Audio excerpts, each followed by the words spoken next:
con anterioridad a la pandemia, yo creo que sí que había ciertas cosas en curso y con cierta fuerza, pero que realmente tampoco se veía en la realidad de nuestra sociedad, ¿no? Yo creo que desde la Unión Europea venía un empuje muy fuerte con el Green Deal, seguido inmediatamente después o como parte fundamental de esto por lo que llamaron la Renovation Wave, que era la línea que está en proceso de desarrollo de esa gran ola de rehabilitación energética de la edificación. Y claro, todo esto ahora pues se ha venido a reforzar por la idea de la necesidad de una recuperación. Dentro de esa recuperación económica, como no, y creo que voy a hablar bastante de economía, porque es inevitable la relación entre economía y ecología.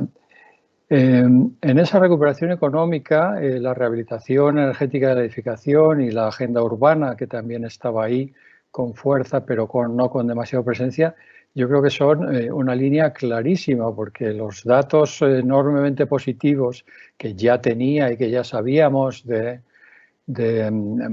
creación muy elevada de empleo, que es empleo local y fijación de ese empleo, en fin, desarrollo de la economía, etcétera, retornos buenísimos de las inversiones públicas y privadas, etcétera. Entonces, creación de bienestar, etcétera. Todo eso ahora pues aparece como una línea clarísima y fundamental en la recuperación. El problema yo creo que va a ser saber si se concede prioridad a esto o no. El momento yo creo que ha llegado. Desde luego, si el planteamiento es cortoplacista, volveremos a relegar esta intervención que es absolutamente esencial. Ahora bien, si empezamos a tratar las cosas en esta nueva economía con este enfoque de ciclo de vida que realmente es el que hay que poner sobre la mesa, las ciudades, los edificios realmente tienen una vida larga y el análisis económico tiene que enfocarse en esa línea.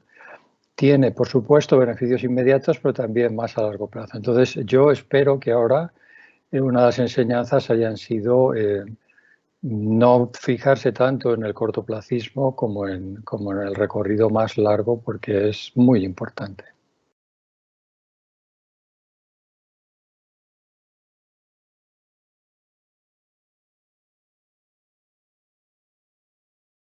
Lo que a mí me sucedió cuando llegó esta crisis ya de pleno y de manera bastante repentina, eh, por más que se diga, porque todos estábamos pensando que era una gripe pues un poquito distinta y tal, y luego es que no lo ha sido, pero cuando llegó el confinamiento y demás, yo me entré en una crisis realmente de reflexión.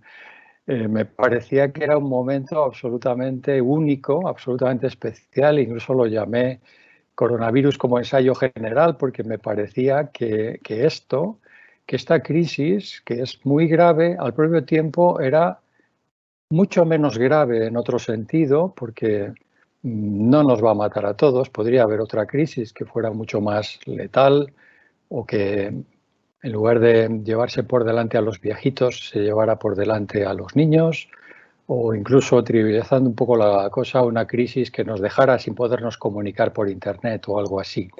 Esta es una crisis suave, vamos a decir, y que se me perdone el, la falta del respeto al decir esto, pero realmente es una crisis suave que incluso está permitiendo que haya un rifirrafe político tonto y cosas así, o sea, cuando realmente es una crisis muy profunda de valores, de modo de hacer las cosas y demás. Entonces yo empecé a reflexionar muchísimo porque había una enorme oportunidad de salir mejor de la crisis, pero puede suceder que no salgamos mejor, una oportunidad única de aprender.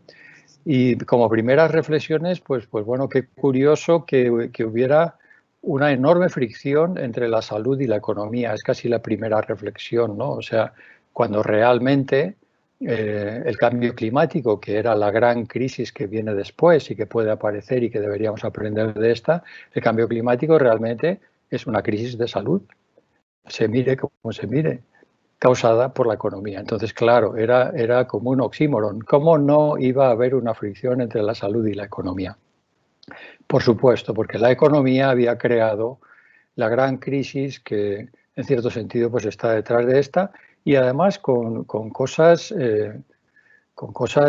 raras, con modelos de negocio fabulosos que curiosamente eran modelos de negocio porque no se estaba considerando lo que deterioraban el medio ambiente y cosas así, ¿no?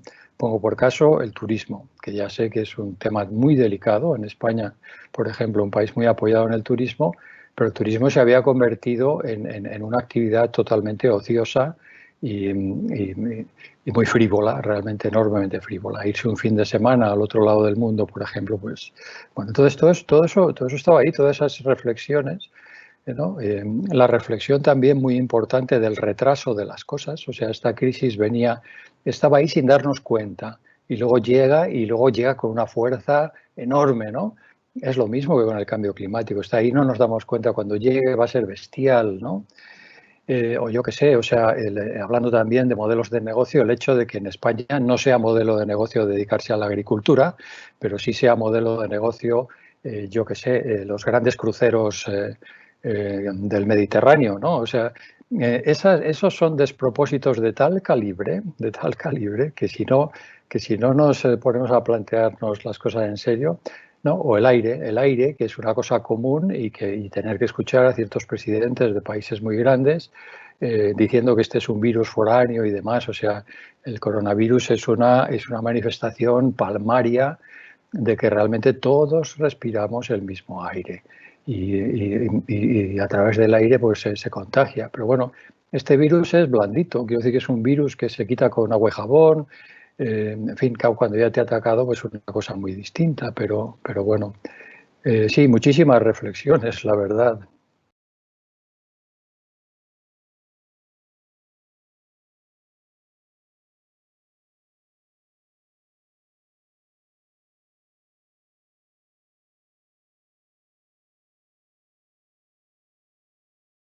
Yo creo que la línea fundamental es la de una menor dependencia y una mayor soberanía de las cosas. Comentaba antes ciertas actividades frívolas u ociosas, yo diría, y aquí sí que hay una disquisición interesante de lo que es el ocio y lo que es el negocio, que es la negación del ocio, y cuando el ocio se convierte en un negocio, no sé.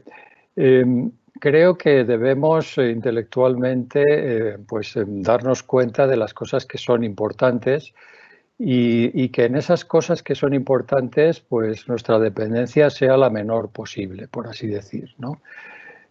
Porque claro, ahora mismo los medidores, los indicadores están muy distorsionados, ¿no?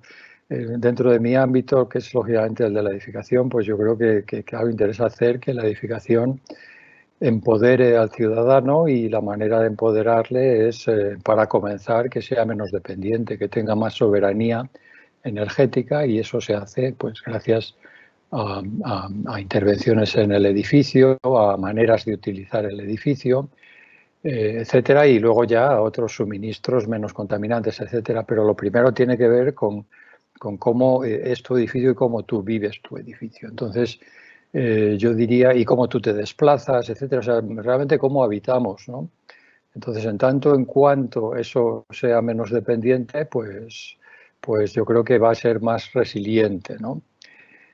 Claro, y hablar de resiliencia es una cosa muy compleja y ahí pues hay cuestiones de adaptación hacia el futuro. Entonces, claro, una comunidad eh, que a lo mejor está en una situación de vulnerabilidad económica, social o climática, pues su resiliencia lógicamente la tiene que buscar reduciendo esa vulnerabilidad, ¿no? Pero básicamente yo creo que sería esto, menos dependencia y, y reducir la vulnerabilidad como fuera posible.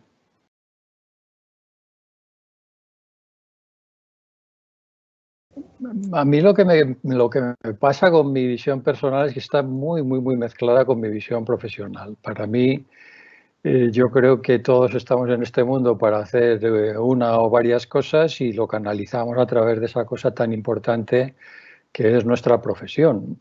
Entonces yo creo que ya he contado muchas de mis reflexiones personales, ¿no? Pero a título más personal todavía yo diría que me apena muchísimo eh, eh, pensar que vamos a salir de esta crisis con más confrontación y menos entendimiento. Y estoy viendo mucho de esto y me parece muy triste, o sea, esa es mi reflexión fundamental. Yo creo que una de las asignaturas pendientes de nuestra cultura es el diálogo. No sabemos dialogar, lo que vemos permanentemente es otra cosa. Muy raras veces encontramos a personas dialogando, no tenemos esa costumbre. Y a mí me parecería que este sí que es un avance importantísimo de cara al futuro. Esta es mi reflexión así favorita porque es, digamos que es un poco, engloba todo lo demás, engloba todo lo demás. No sé, estamos viendo, o sea, las personas prefieren realmente tener ámbitos separados, los países prefieren tener ámbitos separados, o sea, una crisis como esta nos enseña que sí, que efectivamente las decisiones no se toman globalmente, se toman individualmente, pero no puede ser que eso siga siendo, no, yo es que en mi país hago esto y vamos a ver cómo evoluciona el coronavirus, en los distintos países, porque es que no, el problema es de todos, no es de uno en concreto. Tú resuelves el problema en tu casa, pero el problema ahí continúa si es que otro país no lo ha resuelto, ¿no? Estamos viendo ahora Estados Unidos, que, bueno, no lo sé.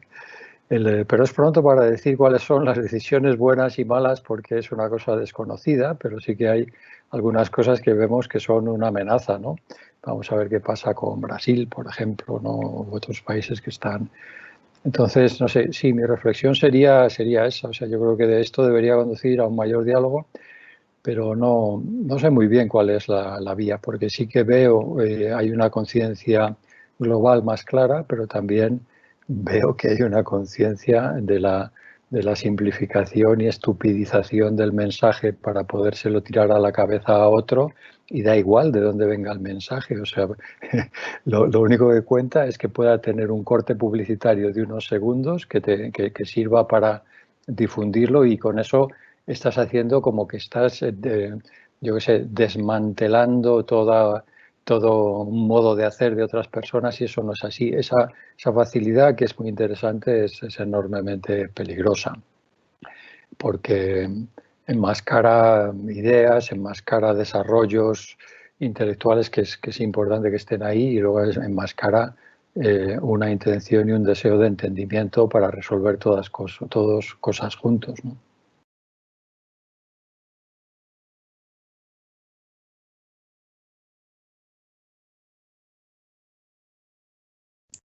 Necesarios, urgentes y factibles. Ahí es nada. Creo que claramente avanzar en nuestro modo de entender nuestra convivencia eh, necesario y urgente, factible, vamos a irlo viendo, pero también necesitamos un cambio en nuestro entorno físico. Eh, por lo que decía antes, vivimos en una situación vulnerable y de dependencia. Entonces, ojalá esa reinvención de la economía que tiene que tener lugar ahora, pues conceda prioridad, porque bueno, si la economía siempre está distribuyendo una, una, una cosa que tiene una dimensión, pero realmente esa cosa que tiene una dimensión puede tener distintas dinámicas y esto es lo que hace falta entender, que la evolución no es, o sea, hay dineros que se gastan y se fueron para siempre, pero hay dineros que generan otros dineros y otras dinámicas y otro bienestar y tal, ¿no? Entonces sí me parece importantísimo y urgente empezar a pensar en las ciudades como lo que tiene que ser en el año 2050 o que queremos que sean, totalmente descarbonizadas, pero eso significa pensar con sensatez. Las ciudades tienen que transformarse, las ciudades tienen que buscar una simbiosis con la vegetación y tienen que ir a un uso mucho mejor del agua. En fin, yo creo que tenemos que diseñar un nuevo modo de ser de nuestras ciudades, especialmente en nuestra localización, ¿no? En cada sitio, pues esto va a variar, pero sí, yo creo que esa modificación del espacio físico, pues es una asignatura pendiente de hace mucho tiempo, para lo cual pues es importante que las personas entiendan también lo que es su vivienda. Yo creo que en esta crisis sí ha sucedido algo ahí, las personas han visto su hogar de una manera distinta Y eso pues me parece importante. Entonces yo creo que tenemos que intervenir en todo y ver si conseguimos un acuerdo para la distribución de los recursos, pero un acuerdo muy inteligente en las dinámicas, ¿no? Porque no pueden ser cortoplacistas y tienen que ser dinámicas que generen otras dinámicas. Yo creo que eso es fundamental.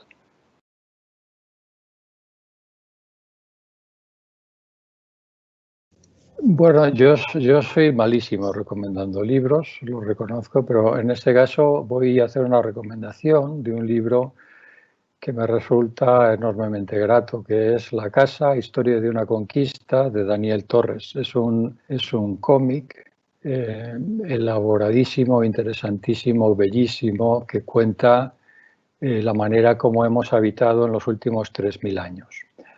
Interesa mucho verlo, es muy digerible y además digerible con mucho gusto, porque yo diría que en este momento pues es como la mirada atrás para ver lo que ha ido pasando en el tiempo, en nuestro modo de habitar y en un momento, en un punto de inflexión absolutamente crucial como es este, ¿no? Que debería notarse de ahora en adelante que nuestro modo de vivir eh, evolucionara, ¿eh? Leyendo este libro se da uno cuenta de que hay muchas cosas que han cambiado muy poco, pero bueno, afrontamos problemas que son nuevos también y mucho más globales. Y esta lectura hacia atrás pues puede ayudarnos a sentar las bases para el futuro.